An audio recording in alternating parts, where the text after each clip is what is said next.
if you read what Vitalik is talking about, of like what are the things that he wants us to go back to, it's things like, thinking about governance again from first principles, or thinking about quadratic funding or public goods funding. This kind of stuff is what he generally points to, or enshrining privacy even further, as opposed. And he's, in a way, he's sort of dismissing to some degree the bank the unbanked, Tron, super low fees, all that kind of stuff that Tron is actually doing, despite the fact that, yes, Justin Sun is not the paragon of decentralization, but he's the practical guy who's getting stablecoins in the hands of people in emerging markets. Not a dividend. It's a tale of two clans. Now, your losses are on someone else's balance sheet. Generally speaking, airdrops are kind of pointless anyways. Unnamed trading firms who are very involved. I like that ETH is the ultimate Ponzi. DeFi protocols are the antidote to this problem. Hello, everybody. Welcome to the Chopping Block. Every couple of weeks, the four of us get together and give the industry insider's perspective on the crypto topics of the day. So quick intros. First, we've got Tom, the DeFi maven and master of memes. Hello. Next, we've got Tarun, the Giga Brain and Grand Poobah at Gauntlet. Yo. And joining us today, we have Laura, the CEO of the show. I guess I'll say GM. And I'm Haseeb, the head hype man at Dragonfly. So we are early stage investors in crypto, but I want to caveat that nothing we say here is an investment advice, legal advice, or even life advice. Please see choppingblock.xyz for more disclosures. So it is the start of the new year. Laura, it's been a while since we've had you on the show. It's great to have you back. How's your end of year festivities been? Good. I finally had some time off. I made it up to Vermont and had a really fun time. Vermont? Honestly, actually, you guys, oh my God. We ended up going to this alpaca farm. Okay, the alpaca farmer has a crypto podcast. And he started in 2016, Wait, which is the same year that I started Unchained. So wait, what's his podcast about? He told me that he does it kind of in an edutainment style where he does like songs and jokes, and I don't remember Whoa, songs. Yeah. Or I don't remember. Oh, man. We need to branch out. Clearly we got to get multimedia. This isn't Song of the Day, man, is it? No. He's not an alpaca farmer. Well, I don't know. Jonathan, was someone who I could have seen, over the last 5 years, went from living in New York to alpaca farmer. Wouldn't be totally Maybe crazy we should do a crossover episode with this alpaca farmer. Well, I know Jonathan, so I feel like I would have known that. But this guy, he moved from Boston up to Vermont a few years ago and started this alpaca farm, but he knows a ton about crypto. I have a feeling he's an anon that is very active on all the different social media, because he was saying, I posted something on Reddit earlier that day, and I think he was saying basically that he could tell it was going viral. I don't know if that's exactly what he was saying, but then I was like, I wonder if I could figure out who he is. But the point is, yes. So there are crypto people everywhere, even on alpaca farms. Wow. Okay. I guess that's how you know you've gone mainstream, is when you have people from all walks of life. The other thing that's crazy is I just realized none of us have wished each other Happy New Year, so Happy New Year. Happy New Year. Happy New Year. Happy New Year. Slightly late, but yes, Happy New Year to you guys. So going along with the new year, we did have one bet that was riding that was going to be adjudicated on the end of the year. And so that bet, for those of you who remember, who are longtime Chopping Block listeners, is we had a bet riding on what was going to be the end of year circulating supply of PayPal's USD stablecoin. And so we have the final number. So just to remind everyone, each of us had taken a bet on what was going to be the circulating supply at the end of the year. So Robert bet that it was going to be at 70 million. Tarun bet it would be at 100 million. Tom bet 250 million. And I bet 499 million. And I think we were doing Price is Right rules. And so the ending supply of PyUSD was 264 million. And so Tom was right within 14 million of the final number. Amazing accuracy. Very well done. Yes, clearly. Good job, Tom. Thank you. I think they might have been juking the numbers a little bit in order to get Tom to win. But we'll give it to you. Thank you. And so I think you win a pack of Red Bull, I think. So PayPal actually reached out. They were very generously sponsored our bet. And so they are, I think if you give them your address, they will ship you a pack of Red Bull. Congratulations, Tom. Do you even drink Red Thank Bull? you. Oh no, you do, right? I do drink Red Bull. Not as I saw Tarun is actually drinking a Red Bull right now, so not as regularly as him. But it's really This just one. This one is also a mega size. It's 16 ounces. Which Oh, is wow. two Is of that the a small mega I size? didn't That think looks- yeah. Yeah, that looks like a normal Red Bull to me. Yeah, I also Well, when you feel put like it closer to the camera, it does look bigger. I will grant that. Yeah, it makes me wonder, like, how well do you sleep? 4 to 6 hours a night, something like that. Which is 4 to fine. 6, That's dude. That's not good. Yeah, it's not a lot You, of time. you need to sleep. I don't know. Dude, I you just definitely like need to be always sleeping more than wake 4 to up. 6. I just wake up. I just wake up and can't go back to sleep. So it's Yeah, if I were you, I would maybe try to drink Red Bull earlier in the day and then like stop drinking it by, like noon, and then your sleep will probably improve. There's too many things to do in a day though to like sleep that much. So Yeah, but there's less to do at night. That's why we kind of orient, society. there's definitely around not that. less to do at night. There's Yeah, definitely okay. not less. That's I the guess not reason in you live crypto. in New York I'm a little worried you're going to lose your giga brain status. Let me put it that way. by not Sleep- sleeping. Losing sleep are makes a you lot of stupid. studies. There are a lot of studies about long-term sleep deprivation that do result in losing brain mass. So it is very much a thing. Like if you look up, especially people who are ex-military, I think that's where a lot of these studies are done, because people in the military very often, they very regularly get like 4 to 5 hours of sleep a night, and if they continue that kind of sleep cycle, like you can do that for a few years without any issues, especially when you're young. But if you keep doing that into your middle age and old age, it ends up affecting your cognitive performance later in life. So Yeah, it is a they- thing. There are studies also that show like when you are sleep deprived, then your brain is functioning at the level of like a drunk person. I'm excited for us to have Brian Johnson as a guest based Yeah. on this last 2 minutes of conversation. I don't even know who that is. You don't know who Brian Uh-oh. Johnson is? The longevity guy. Oh, Venmo co-founder. okay. No, I don't. Braintree. Braintree. Braintree.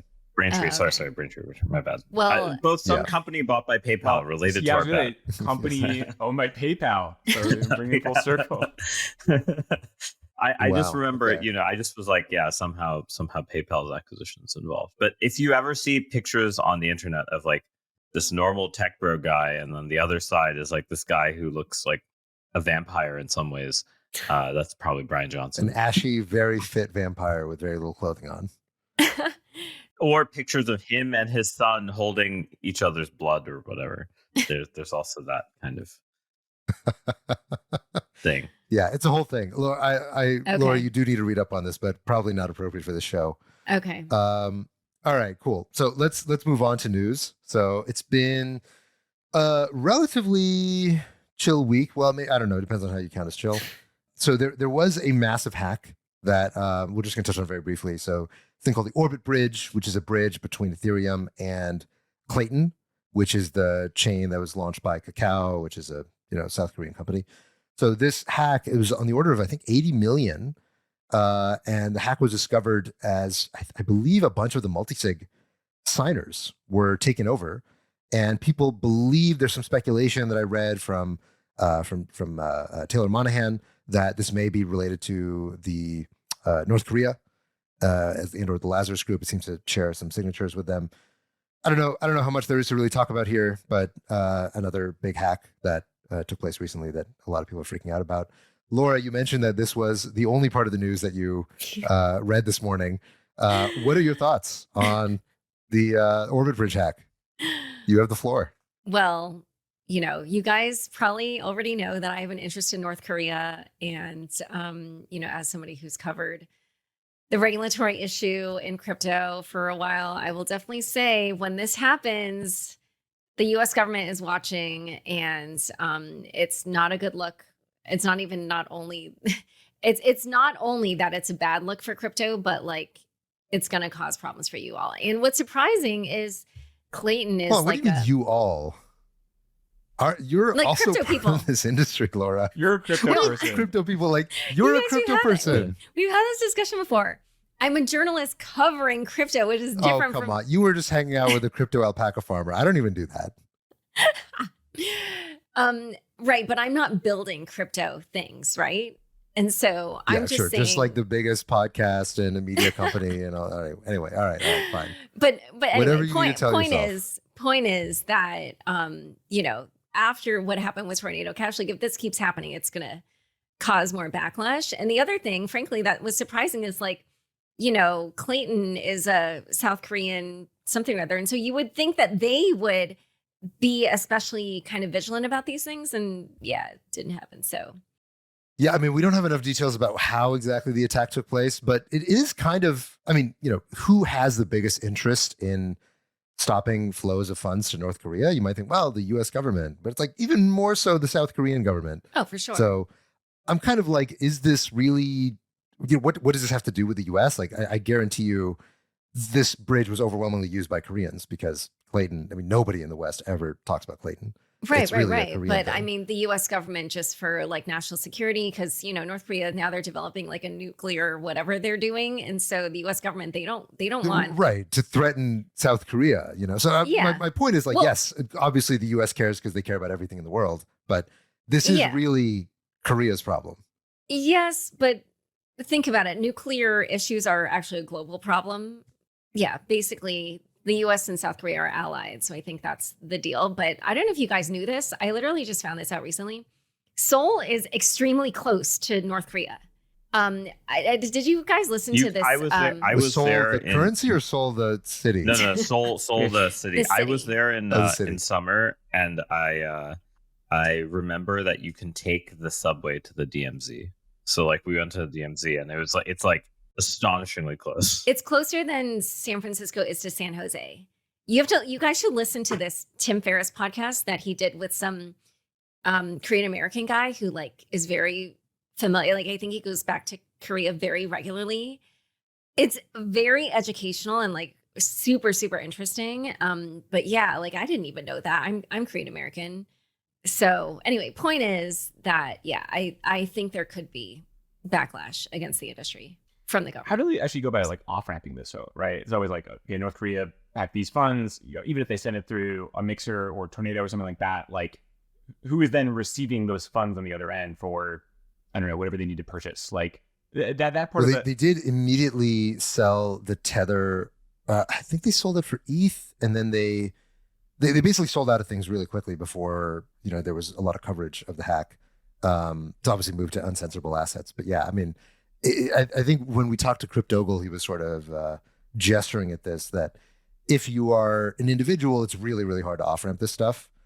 If you're North Korea, I'm sure that they have a lot of channels that they've pre-established to sell off dirty money, you know, whether it's through Russian exchanges or, you know, exchanges that just have much weaker compliance programs. And I'm sure they're getting big discounts for these things. So Sure. they're probably getting 50 cents on the dollar or something. Sure. It's just, you know, doing it in size and also doing it in a way that, I mean, it's still traceable at the end of the day, right? It's not like, oh, you have some cash and after a certain period of time, it's hard to know where the cash came from. It's like, no, you can always look on chain and see where this ETH came from. And so it's just like, it seems not very difficult or at least not very valuable actually, you know, have this stuff regardless. Yeah, Right. but Yeah. I mean, they don't really have any other way of getting money, so it's basically why they're doing this. Yeah. Anyway. All right. So that's the Orbit Bridge hack. Let's move on to stuff that Laura hasn't read yet. So one big story this week has been Vitalik has raised his voice and has written a couple things that have gotten the internet wrapped up in some back and forth. So he wrote a piece talking about calling for a return to the cypherpunk roots of crypto. For those of you not aware, the term cypherpunk refers to an early movement back in the late 2000s, which describes basically people who were much more radical and much more political in their views that there should be strong safeguards of privacy and kind of almost like a countercultural effort using cryptography to fight back against government intrusions on civil society. And this is the roots of a lot of where Bitcoin and Ethereum and the early cryptocurrency movement came from. Cypherpunk nowadays is kind of an OG thing. Most people who come to crypto did not come to it for cypherpunk reasons. And Vitalik calls for a return to the good old days. And so he states that he disliked the shift toward financial interests and centralization, the rise of these degen gamblers kind of being the tail that wags the dog in crypto, and hope that developments like rollups, privacy solutions, zero knowledge proofs will reclaim crypto's original ethos of pushing for an open and free society, decentralization, censorship resistance, community collaboration, less of the zero sum competition of tokens as it seems to play out today in most of these venues, but instead being a non-zero sum vision for how the crypto industry can work together to build a better society. So this seemed to galvanize a lot of people, and the Dogcoin people mostly ignore this. What are your guys' views on Vitalik kind of calling? Is this Vitalik getting old and kind of starting to get all back in the day on people? What's your feelings on this piece? Tom, what's your take? I don't think he's reminiscing necessarily. I do have to imagine there's a very strange feeling of having helped create this thing that is now like, probably a very perverted version of what you actually want, where it's like people making Harry Potter, Obama, Cypherpunk, and like trying to get on centralized exchanges and completely ignoring, the whole self-custody component. And so, I empathize with him though. Like, hey, this is probably not the vision he had in mind when he was building Ethereum initially. I think at the same time though, like, even from the early days of like, Ethereum, a lot of the stuff was technically built, and you can have, he calls that like status, for example, people using status as a form of, censorship resistant, messaging or identity layer. It's just not very good. It's not very user friendly. And that's why people sort of gravitate towards these things. And so it feels a little bit old man yells at cloud, maybe, where he's upset that things aren't sort of going, I think, in the vision that he had initially, but there's a reason for that. It's not sort of an arbitrary choice. It's like, this is just a genuinely kind of better product that sort of solves problems that people actually have. And so I think maybe that's kind of the question, just like, how do you actually make this stuff competitive in the market if that's the vision that you want? Yeah, I maybe will take the other side of this. So I think one interesting thing I have observed, and this is just, my subset of things I've seen, is that, I do kind of agree with this idea that like Ethereum's narrative dissemination has sort of left Twitter to some extent. Like some of it really is like, there's certainly the people who are like talking about price and whatever on Twitter. But I think like the Ethereum intelligentsia sort of arguably doesn't exist as much on Twitter anymore. You don't really see as much. You see a lot of like engineering stuff. You actually don't see much research. Like the research content is on ETH Research, which is like an online forum, or on Farcaster or other places. It really has actually moved quite a bit away from Twitter.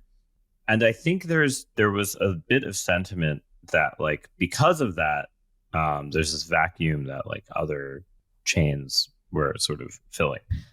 And there's this argument that, hey, this post was a response to that. And so that's sort of the undertone that I had seen a lot of people make claims about. Now, I actually think the post was very good at calling out a lot of kind of shitty things within Ethereum.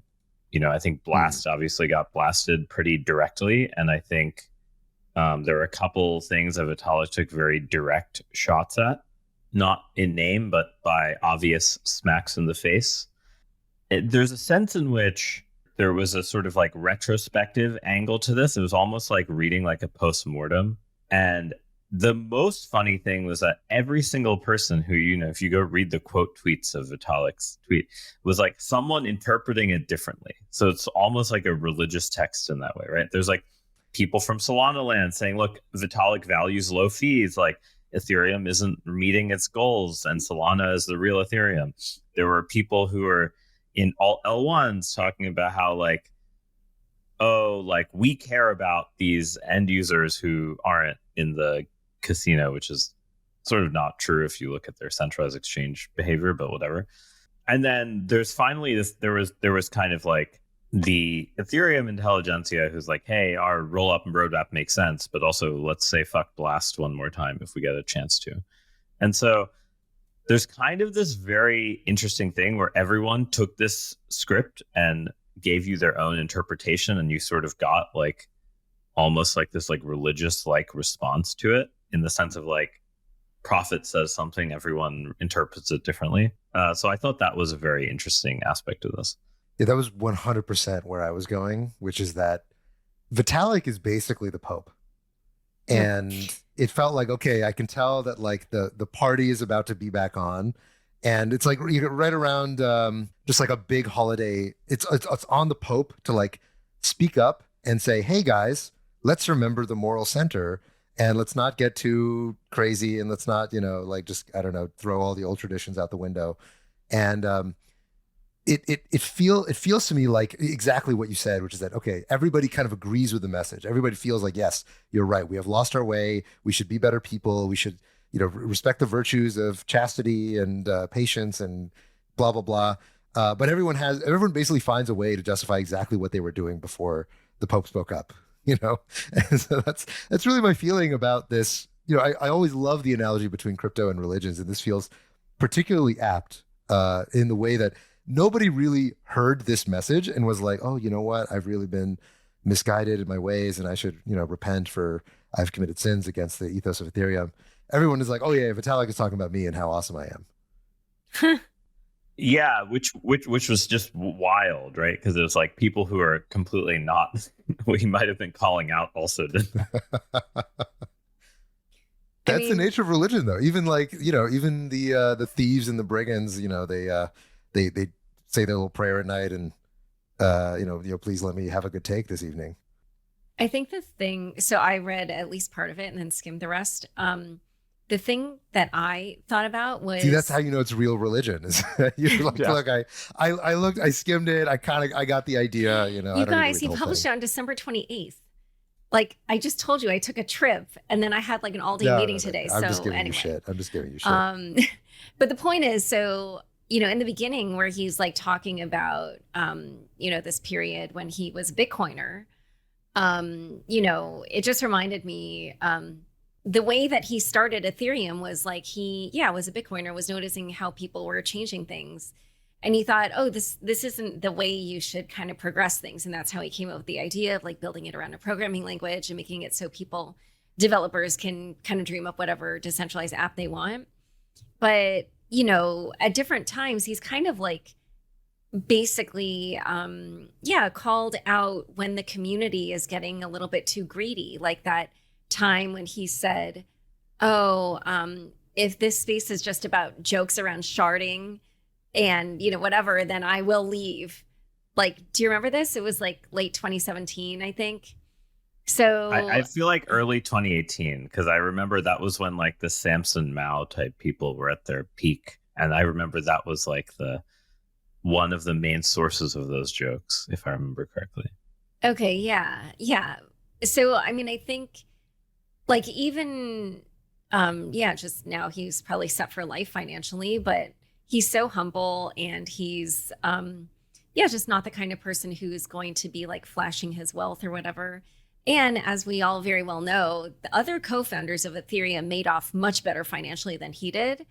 And he doesn't seem to like have any ill will about it, even while like other people in the community are upset that like he didn't, make as much financially. So it's just interesting. But the other two parts I want to call out are, first of all, he gives kudos to Gavin.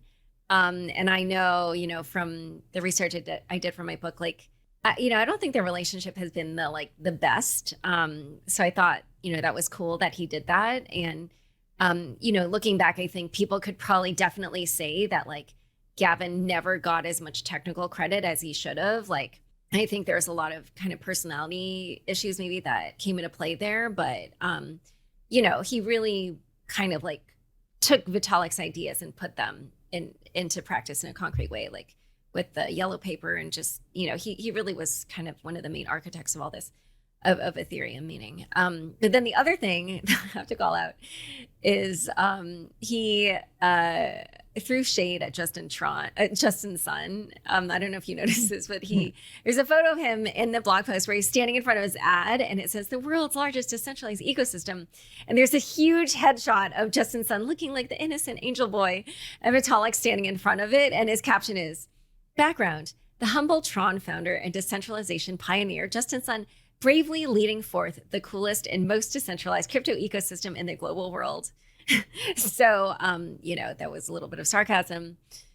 But anyway, point is that I'm not surprised by what he's saying here, because to me, it like goes back to why he was even interested in all of this in the first place. One thing I think that is related to that last part is he does cover the fact that Tron has a lot of stablecoins, and I think this might have been the first time I have seen that in a Vitalik communique of any form, that was mentioned. So I do think there's also the sense in which people are who look at Ethereum are worried that the main use cases like stablecoins may not live in the most decentralized places, and I think there was also a little bit of that undertone in everything. And I think the Justin Sun thing was sort of like the pinnacle of like that part of the essay. It was like, oh, just last bit, just where he lists the values. The number one that he put is open global participation, and he put that above decentralization. So let me get a read from the room. How do each of you guys feel about the cypherpunk ethos? Right? There's kind of the cypherpunk aesthetic, which I think everybody in crypto likes and everybody in crypto appeals to. But then there's cypherpunk as a set of philosophical principles that, clearly that's what Vitalik comes from. That's like the very, very old school approach to crypto.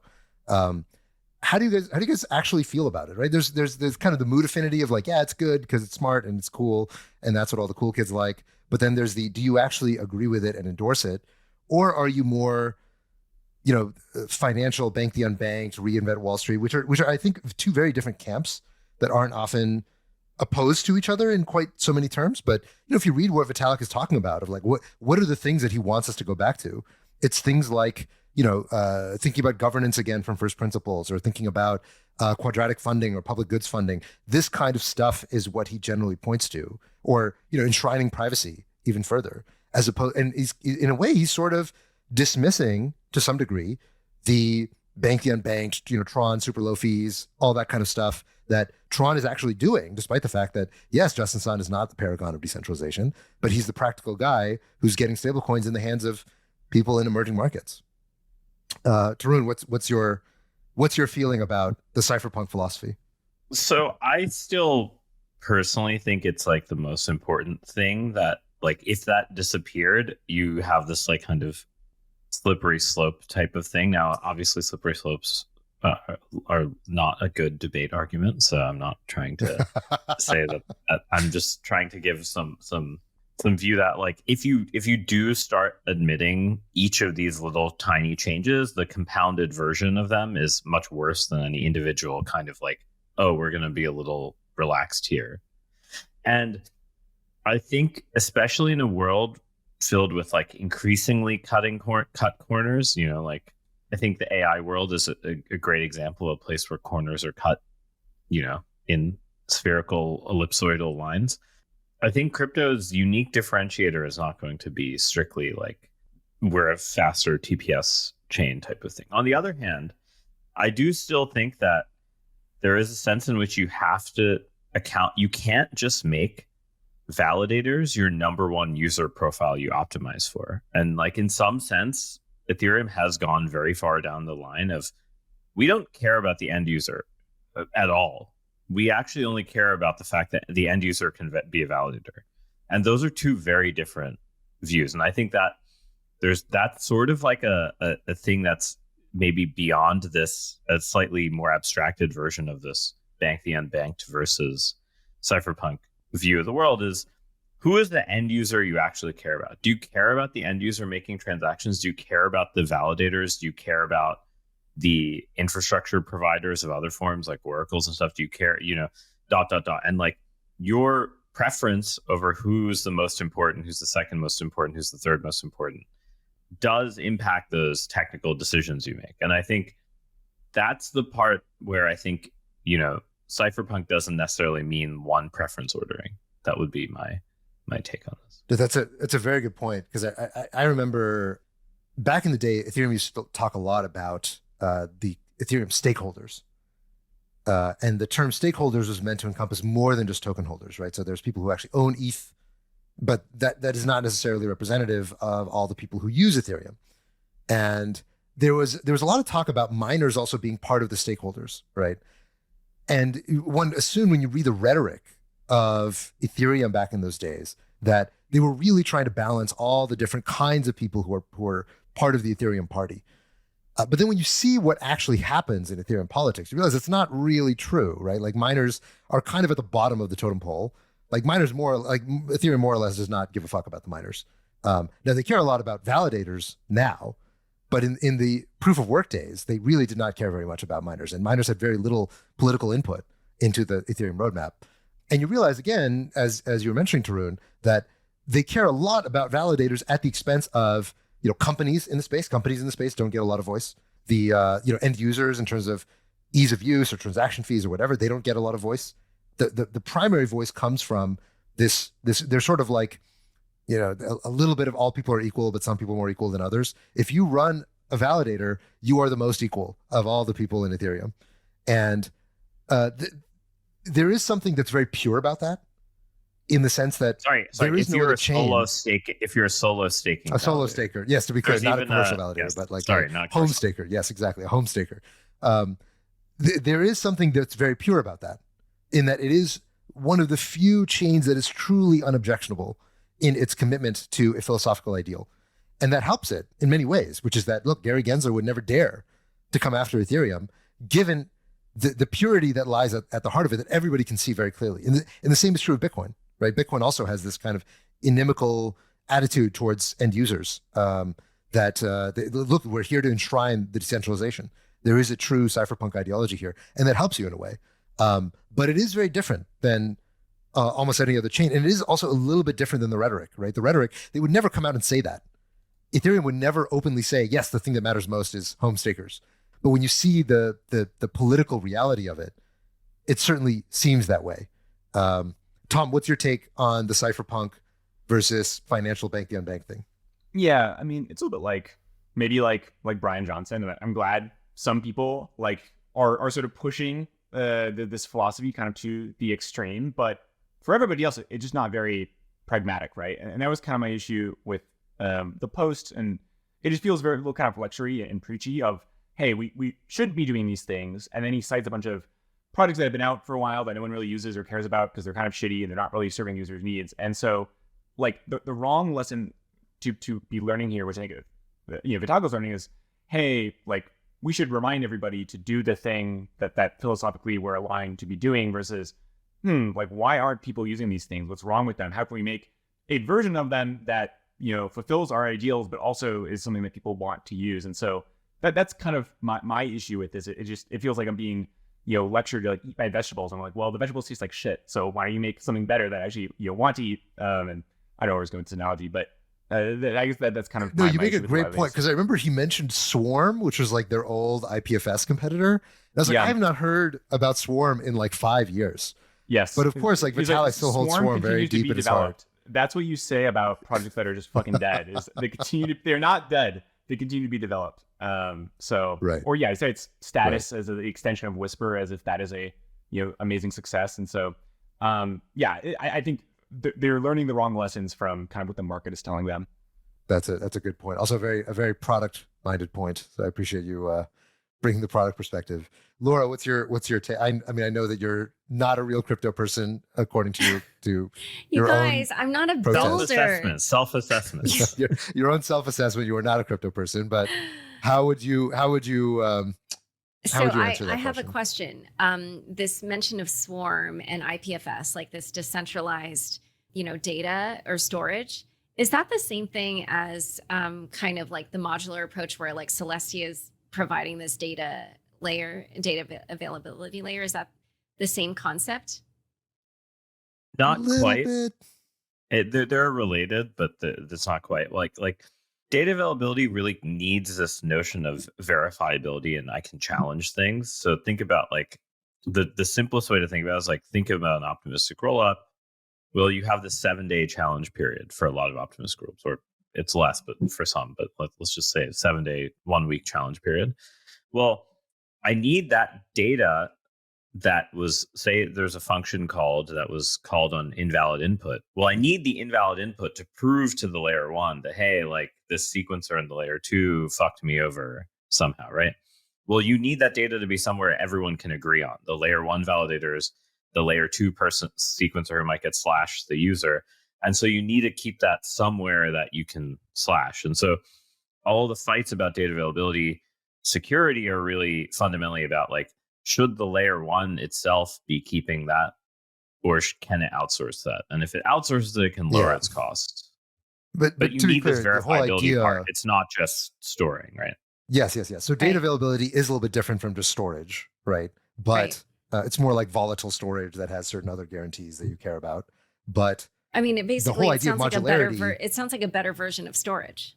it's not a better version of storage. It's It's a different version expensive. of storage. It's different. Yeah, it's the extra properties you add on top for sampling and for like clients to do stuff are expensive in other resources.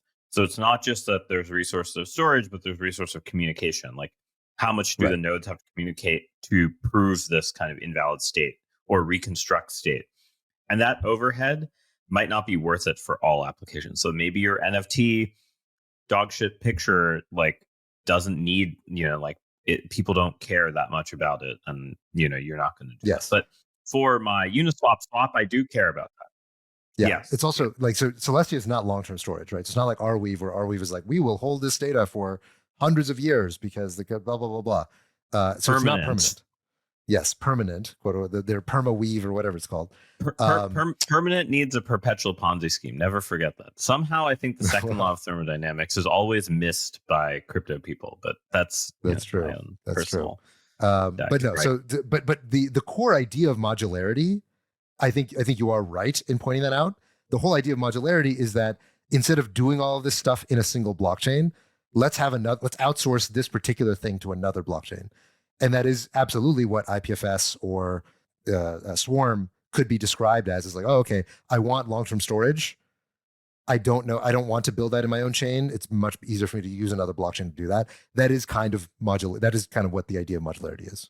Okay. Yeah. I mean, my main point that I was just going to say is like, it feels like what he's doing is just kind of emphasizing, these ideals around like decentralization and whatever. But I think, the person that he has in mind, going back to your cypherpunk question, are people where they cannot trust their government and they need another, resource. They need something that they can rely on that, won't be taken away from them or won't be devalued in some way. And so I think, what he's calling out is like, oh, okay, like a bunch of people are getting rich off crypto.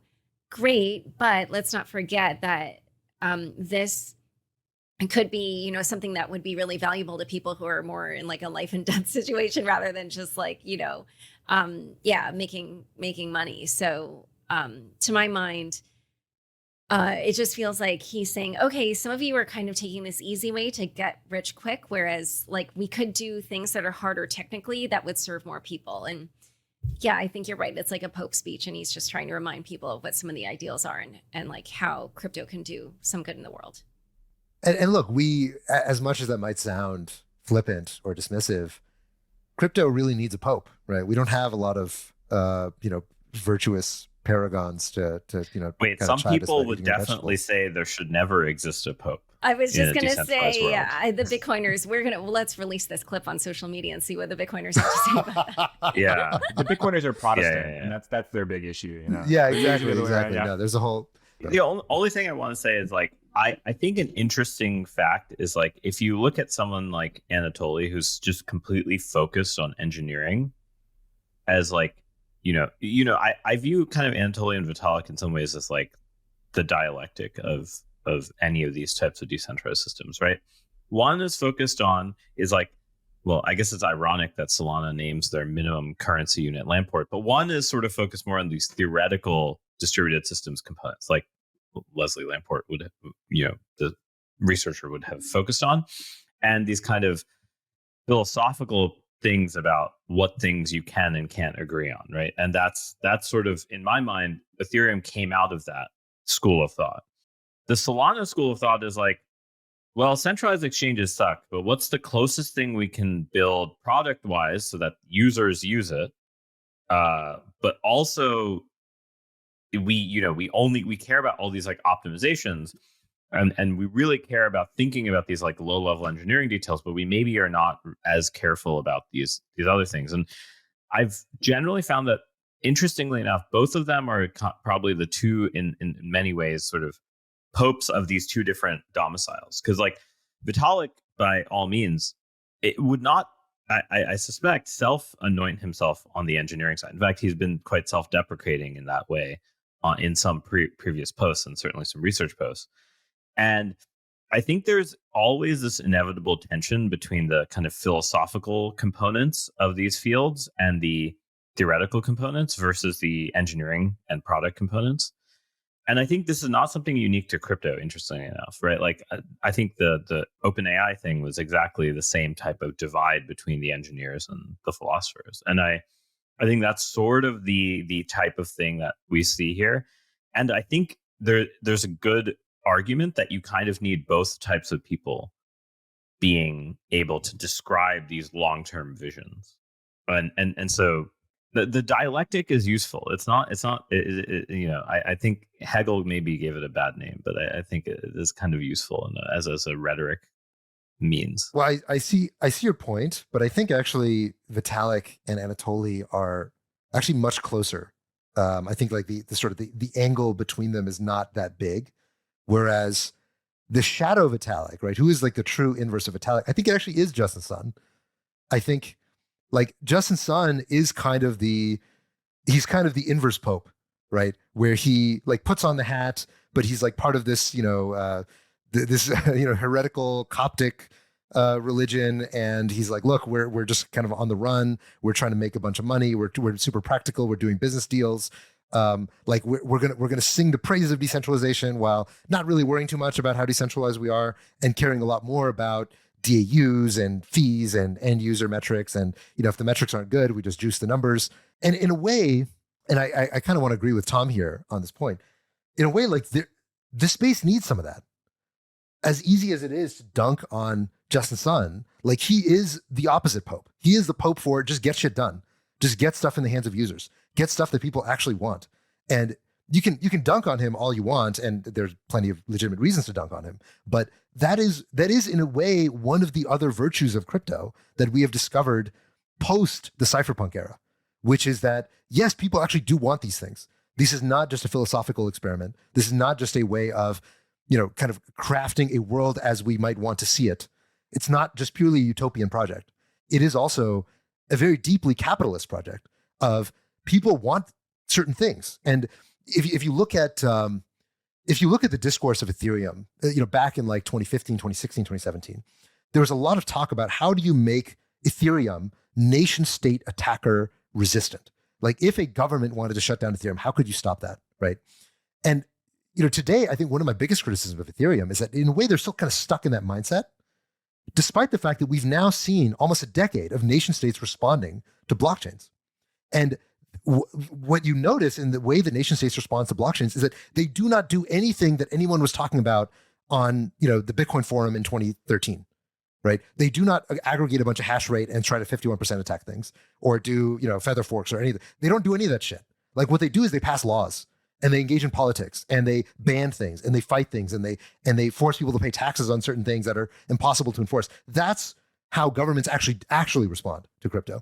And so if your philosophy and your thinking about how to construct these systems is not responsive to what you're actually viewing in the world or from your perceived adversaries, then I think that is kind of shaking your hand at the clouds and not really learning from how the world has changed over the last decade.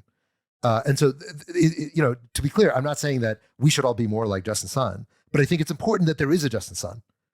He sort of orients us in an important direction, in a way that Vitalik also orients us in an important direction too. I just say, why can't you value all of these views simultaneously? They're not like they're only not in concordance with each other. If you decide, if you treat them as like pure religion versus, sort of a particular moray on existence, right? And in some ways, that's sort of why I find sometimes the like really aggressive, like this is why I think the quote tweets of Vitalik's, when he posted this, is the most informative thing you can see, because it's telling you this idea of like everyone, has their particular poll, and they like take the projection of this thing onto their thing, and they're giving you their little like view. And that's actually almost more important than the piece itself, because that projection is more valuable because you see how each, everyone interprets it. I just think there's no reason to kind of live at the polemics of that. And in some ways that's why it's a good piece, right? That's why you talk about it for 30 minutes.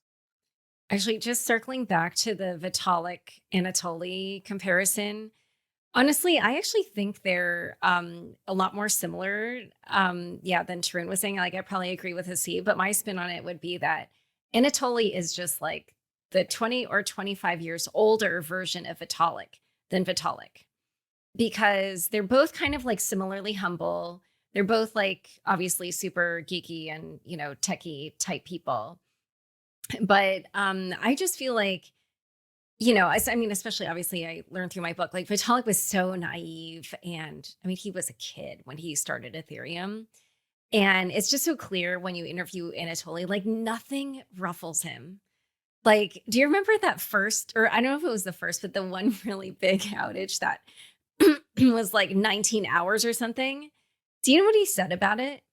He was like, oh, well, we just had a 19-hour block time. like people were calling it an outage, and he was like, that was just an extra long block time. And I was like, okay, like that's quite the spin. But I just felt like because he's, in his 40s or whatever he is, like he has this sort of like, I've seen it all before, nothing's going to bother me. Like the, the worst shit could go down and like people would be all freaking out and, pulling out their hair. And like Anatoly is just going to be cool as a cucumber. It sort of feels like. And it feels like Vitalik will probably age into that. And it's almost like you can already see it in his dad. The way his dad, like, he has such a sense of humor about everything. He's like tweeting these like philosophical jokes. And, I don't know. It's just, I personally don't think they're that different. I just think that Anatoly has a particular way of handling things simply because he's older and has experienced more. So, by the way, Vitalik is about to turn 30. I think within a month, he's going to be 30 years old. January 31st. So, yeah. So, he's entering that stage of, I mean, I don't know if it's exactly, it's obviously not his 40s, but I think he's entering the kind of elder statesman phase of his career. And I do agree with Tarun in the sense that I think Vitalik is going to be, he's going to be the cypherpunk guy, right? I don't think he's going to become more pragmatic in the way that Anatoly is, of like, hey guys, let's just like build the thing and build the NASDAQ on chain and blah, blah, blah. And, let's just do what we have to do in order to make those trade-offs. Yeah, that reminds me. Anatoly, you're right. He's more corporate than Vitalik, but anyway. Yes, very. I mean, he works at Qualcomm, right? Like he's had real jobs. Vitalik has never had a real job. Vitalik has never had a real job. Yeah, which is great, right? Like that's part of what makes Ethereum is that Vitalik is so much at the heart of the culture of how Ethereum has become what it is. But look, I think the answer, as Tarun was saying, is that you do need both because you need those voices. But the reality is that, like, yeah, people listen to the Pope and they're like, oh, the Pope said, don't steal and don't have ill will or envy in your heart. But people kind of take it in stride. They're kind of like, yes, but I will also go look at shopping catalogs and still follow celebrities. And so I think most people do end up somewhere in the middle. Most people do end up hearing these messages and internalizing them and kind of calibrating them in their own way. And I think that is part of the work of Vitalik. And I think in a way, the way that it's working is precisely maybe what Tarun said, which is that everyone quote tweets it and has their own little spin on it to say, yes, here's why I am virtuous, just the way that Vitalik was saying. Maybe maybe that is the positive result of sending this kind of message, is that people are reminded of their own idea of virtue, even if it's not necessarily Vitalik's form of virtue. Yeah, I will say the one funny part about those quote tweets is there's particular individuals who I find funny where they're like constantly tweeting about people overly virtue signaling on Twitter, and then they quote tweet and write their own opinion, and I'm like, well, what do you think you're doing? But whatever. That's their own lack of self-awareness, I guess. Name names, Yeah. Tarun. Yeah, yeah, come on. You can't be calling No out names. people. And There's not... a lot of quotes. You can go read them yourself. Okay. All right. Well, let's move on real quick to Tarun's favorite topic, which is the Bitcoin ETF. I can see Tarun is just celebrating internally as we shift gears.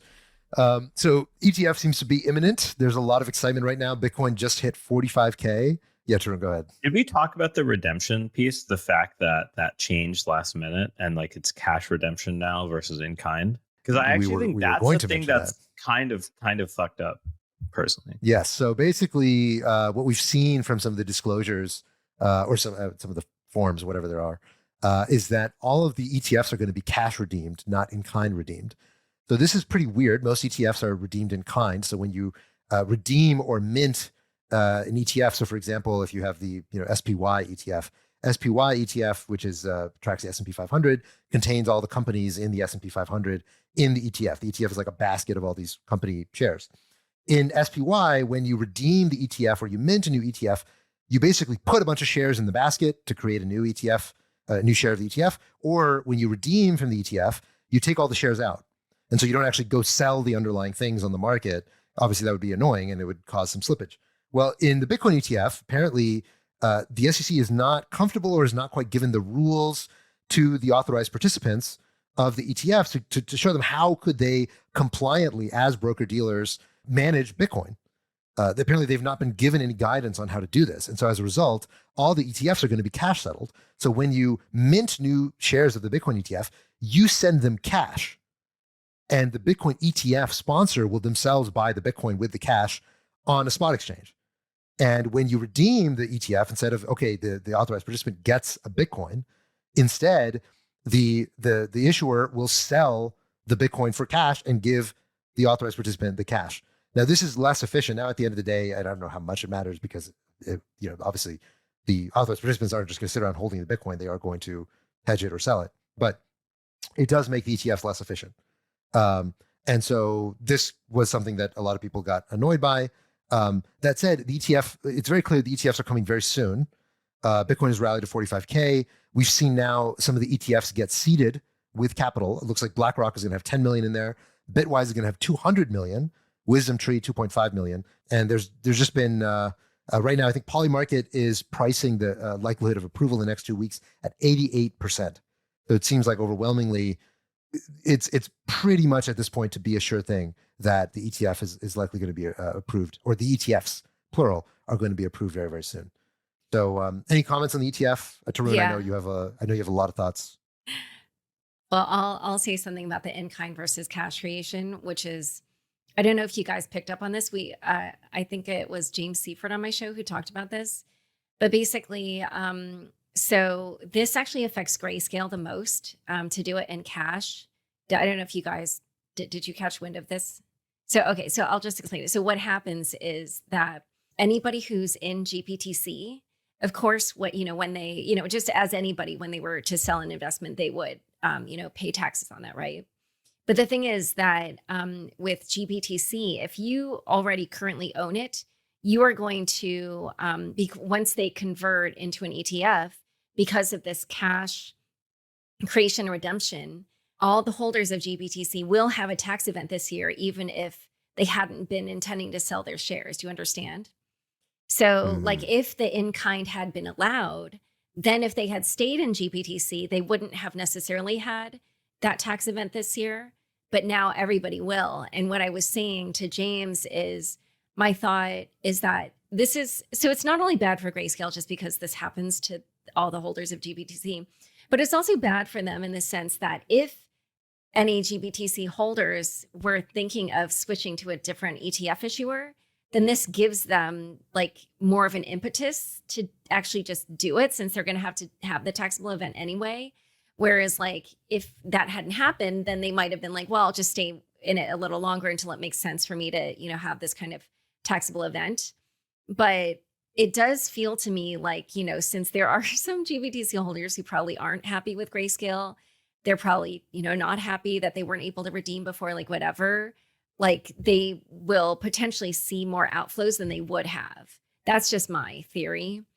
But yeah, no matter what, I think you're right. It's like a worse experience for every single participant. It's like all the back end people plus the, in my opinion, this probably raises fees because there's just like a little bit of extra. I mean, it's not a huge amount. James Seifert was saying it's like just, I don't know, a really small amount of basis points, like 1 or 2 or whatever. But regardless, it does feel like it's just a worse choice for everyone involved. So anyway, but yeah, it's going to affect Grayscale the most. Yeah, that seems really bad for Grayscale, actually.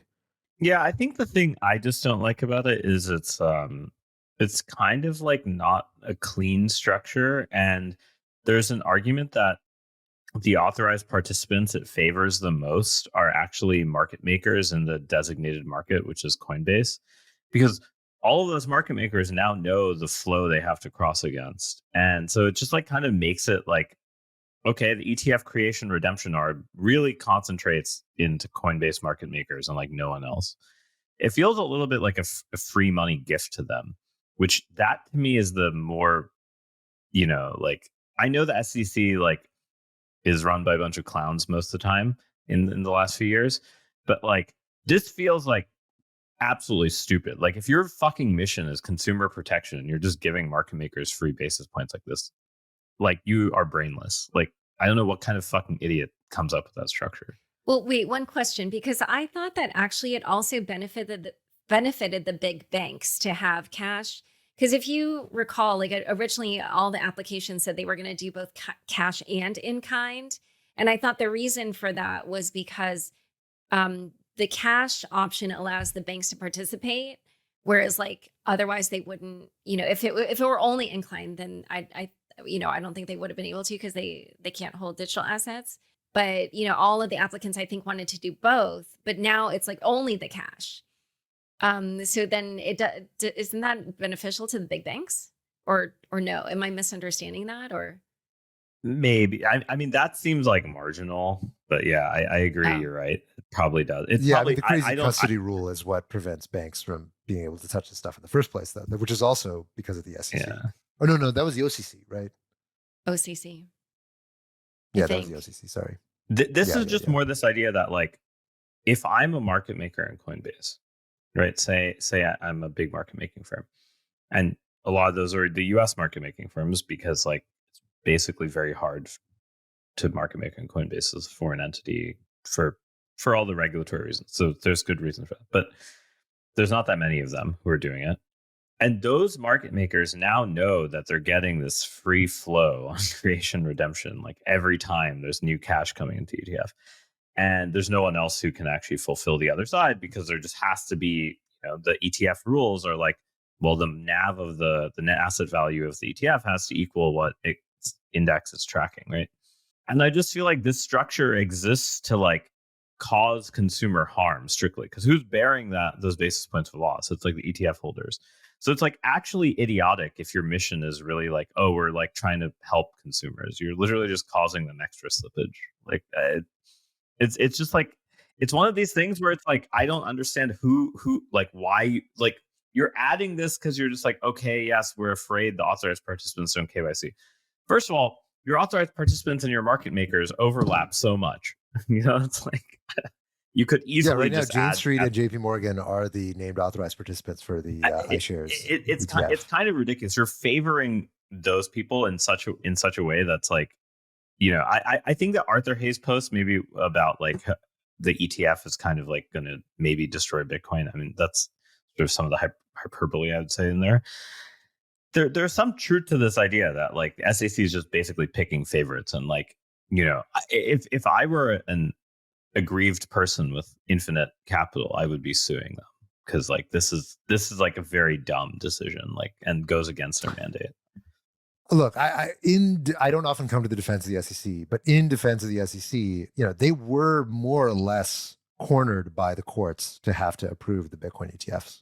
So I can imagine that the amount of from my understanding of the rules around Bitcoin custody for broker dealers, it's actually the broker dealers themselves who are like, look, we don't want to touch Bitcoin because we don't actually know what the rules are. And they're, if you're talking about JP Morgan, Jane Street, maybe, whatever, we'll play more fast and loose. JP Morgan, as an authorized participant, they're like, look, we will absolutely not do anything that there are not very clear rules around. And so the SEC just may not have had time, right? Literally, there was a impending government shutdown in November that obviously was averted. Then they had to ram all this stuff through end of year when, they're like closing out their end of year books. And so I can just imagine there wasn't enough time for them to actually just write out clear rules and get, industry input and blah, blah, blah of like how broker dealers deal with Bitcoin. So I can imagine that will change once there's more time and, things just kind of settle down a bit. But clearly there was a frenzy at the end of the year of like, the courts pushing back and them having all these impending deadlines that they had to get these things ready for approval in pretty short notice. That would be my first cut assumption. Except for the fact that they should have approved the ETFs long before this. So it's like... Yes, granted. But insofar as they were like, look, we hate ETFs and we don't want them to exist. Once you get to that point that, okay, the courts are forcing their hand, I don't know how they could have come up with But just because the court forces your hand doesn't mean you do something that's like against your mandate. Like I feel like this is like just purposeful, like, sniping. And like it just feels like Gary Gensler's YouTube videos. They're just like purposely exist to like twist a nail or like twist a little screw. Not because there's any good reason to do that, not because there's an ethical or moral reason, because clearly he has close to zero. You think it's a fuck you to consumers, and that he is like, let's get more money to Jane Street. It's kind of a fuck you to crypto in some ways. Yeah, broadly speaking. So I agree that it's maybe, okay. So if it's intended to be a fuck you, it would be intended to be more of a fuck you to crypto. But, in terms of what I mentioned earlier, like this screws Grayscale over the most. And because they were the ones that sued the SEC to get this to happen, there were people on my show. You think it's a fuck you to Grayscale? No, well, I don't, but there were people on my show. It might have been James Seifert again, because he's been on, multiple times, obviously, because of the ETF thing. But I think he said like, there might be some, and this was like well before this whole cash and in-kind thing came up. But I remember at the time he said that he was wondering if there would be something that would happen that would kind of screw Grayscale over for political reasons, he said, because of the lawsuit. And this kind of fits the bill. Again, this is highly speculative, but it's just like everybody's saying. And it's like what everybody said even before when the SEC was not approving the ETFs. And their logic was that, there could be potential market manipulation. And then everybody's like, okay, but the derivatives, they're based on, the price of the derivatives is based on the price of the spot. So it doesn't make logical sense. And again, this goes against the logical sense. Like in-kind just is a lot more efficient for everybody involved. It's a better way to do it. And that's typically how commodities ETFs operate. I don't know if there's literally any of them that are done in cash. And then second, just handily enough, the one that's going to be hurt the most is Grayscale. So I hate to put a conspiracy theory out there, but I just want to. No. I mean, look, it does make sense when you put it. Yeah. What is the show for if not for unfounded conspiracy theories against the government?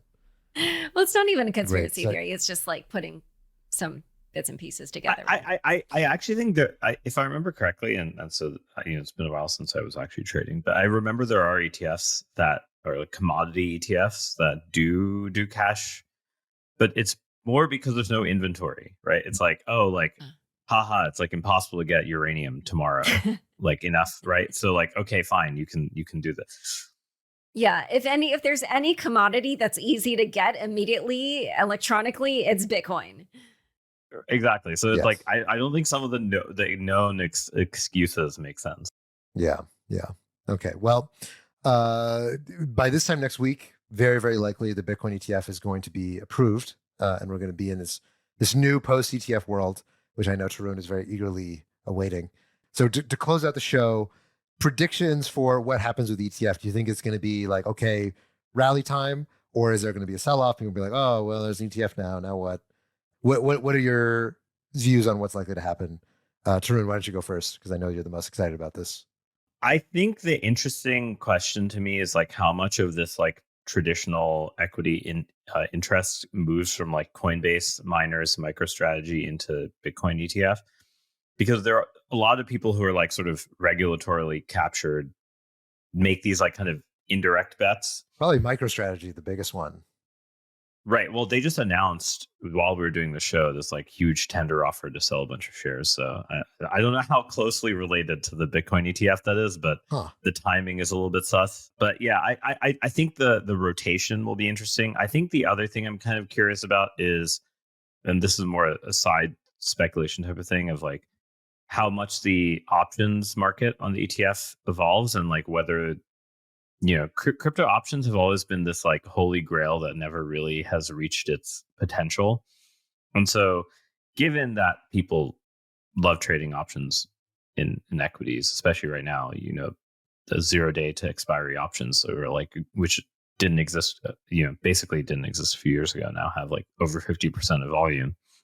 I kind of think that if there's ever a time for crypto options to like be in the spotlight, it'll come from this. So like that to me is my sort of side thing I'm looking at.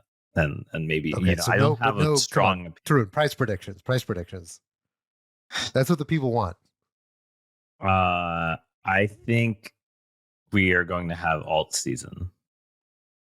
You think we're going to have alt season? Okay. Yes. Which means Very what he roundabout. means by Okay. that is the Bitcoin price is going to go very high and it's going to leak out to alts. You know, you can make your own assessment. You can- Well, it's All right. clearly what that means. No, yes, the Oracle of Delphi has spoken. Laura, I know that you're the biggest DGen on the show.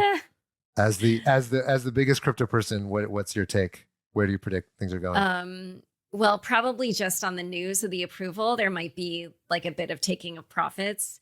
But yeah, I don't know if you guys listened to this interview that I did with Rick Edelman, but he's kind of this like guru to financial advisors.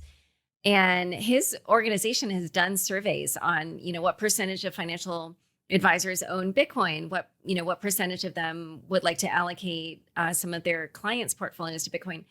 And it was something like some huge percentage of them. Sorry, I don't remember. It was either 47% of them or 77%. And the numbers are swapped here, but one or the other of those percentages is what is the percentage of advisors who own Bitcoin themselves. And then the other one, whether it's 77, I think it's 77% are waiting on ETFs to allocate for their own clients. And financial advisors in the US, they control, I forget, it's like trillions of in assets. So in that regard, like it feels like, probably some of them, they're not going to allocate right away, but within the first year, I would expect like a huge amount of inflows. And there have been a few people on my show. I literally think, if I remember correctly, I think 2 different people came up with like roughly 150 billion as their kind of like estimate of the first year of inflows. So, hopefully I didn't get that fact wrong. Now I'm a little worried. There's no way it's 150 billion. That is insane. Okay, That's sorry. Yeah, maybe that was money. 3 to 5 years. So maybe it was like 50 billion for the first year, 2 of them. One was Alex Thorne and the other, if I remember correctly, was Matt Hogan. Yeah, you're right. I think it was 50 billion for the first year. And then it was 3 to 5 years where they were saying 150 billion. So, I'm not sure exactly, obviously, how that will translate into price. But obviously, it's a lot of money coming in. So, there's only 21 million coins. So, and even less than that are circulating. So, yeah. Wait, Tom, actually, I price have prediction? I have a question for you. Do you think that means ordinals will be less popular? We can answer this after, but because fees will go up so much. wait, I'm sorry. Fees from the Bitcoin ETF? Let's suppose there's 50 billion injected in the first 6 months and price doubled. Wait, but hold on. Because these fees are not coming on chain. We just established everything's cash settled, right? So there's no on chain footprint. No. I know. But Bitcoin price going up. The NFTs are like reflexive to a certain point, but at some point, Sure. the fees price people out, right? And like the question is like, will the ETF actually be bad for ordinals or not? And like the on-chain. Wait, I don't understand how you're. It seems pretty Yeah, orthogonal to me.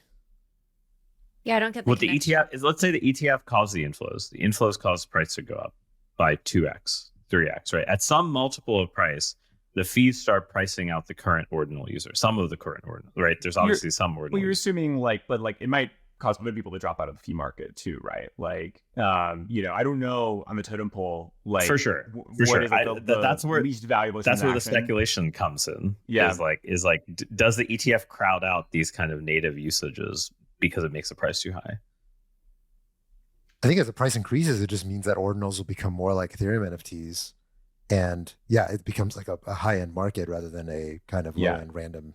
Which is Market. interesting, right? Because it kind of started the opposite way for ordinals. Right. Yeah. Sorry, not to front run your prediction, Tom. I mean, it might Laura's- tamp down, especially BRC20 activity. Like I could see the NFTs maybe keeping pace, but the BRC, the meme coins, like the activity there is slowing down. I don't know. I feel like if anything, it's always just like when things get crazy and block space gets crowded. If anything, that's like when prices go more crazy, when people are willing to pay like $100 to do a swap. And so I don't know. I guess we'll see. But it feels to me like it's just more sort of fuel to the fire. These generally feel kind of like sell the news kinds of moments to me, but in this case, it does feel very material on that.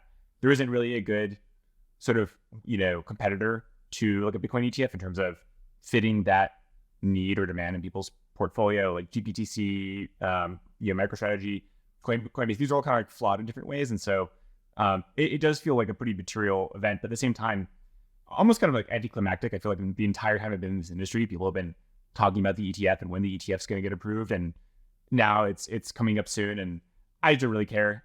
It's just been so long, and it's like kind of a boomer instrument for boomers, but I'm happy for them. So I'm having a drink on them tonight.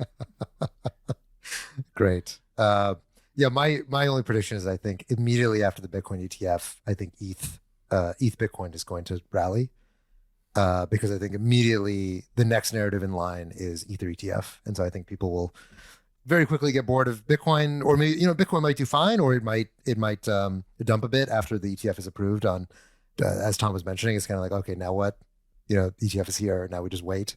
And crypto markets are very impatient. If I've learned anything about them, they don't like to wait. And so I think immediately there will be interest in rotation and say, okay, what's the next big story that we can get excited about? That'd be my guess. But we're not traders for a reason because we're not good at it. So I would assume that I'm probably totally wrong on all these things. What do you think the timeline to the Ether ETF is, if you were to like guess? Say from the day of Bitcoin. Oh, I know the answer. It's something like May. Again, it was either James or maybe Eric Balchunas, one of them on my show, who told me, because it's all based on like there's like a starting clock that begins when an application is filed. There's like different deadlines, but yeah, one of them said it was May something. Yeah, I'd heard by summer, but I don't really know. I haven't followed any of the details, but I'm sure we will all be talking a lot about it on the show for the rest of this spring. Yeah, So, but Ether ETFs could be quite interesting because, due to staking, you can probably do things a little bit more creative in terms of. there's like, no what way they'll be staked. No, there's no way they'll be staked. Yeah, or maybe down the line, like you give because so basically for the Bitcoin ETFs, they're going to be competing on price, but for Ether ETFs, they could compete in other ways. So. True. Yes. So if BlackRock launches an ETF, there's definitely not going to be staking. But if there may be other, Bitwise or something might be like, cool, this is a staked ETH ETF or an ST-ETH ETF, which is actually that might be ST-ETH might be too dicey, but I don't know. Given the way the SEC has positioned themselves around staking, it might be not doable. Yeah, I kind of feel like that's a post Gensler type of thing. I think it's going to be like the most vanilla thing first. Yeah, for sure. Yeah, but sure. this time next year, we might be in the post-Gensler era because obviously it's an election year. So. Yeah, we'll see. Sure. Anyway, all right. That wraps for this week. Laura, thanks for coming on and sharing your wisdom and energy with us. Thanks for having me. Hopefully by this time next week, we're going to have a Bitcoin ETF. So if you guys don't hear from us by then, happy Bitcoin ETF, if it in fact does come. I guess Well, I 12% think chance it there's doesn't like or a something? delay between approval and listing. So yeah, Okay, we should well, have but the the approval. party Yeah. the party is going to be on hopefully by this time next Yeah. week. So until then, I'm sure we'll have a lot more to talk about. But thank you everybody, and we'll be back next week. Bye, everyone.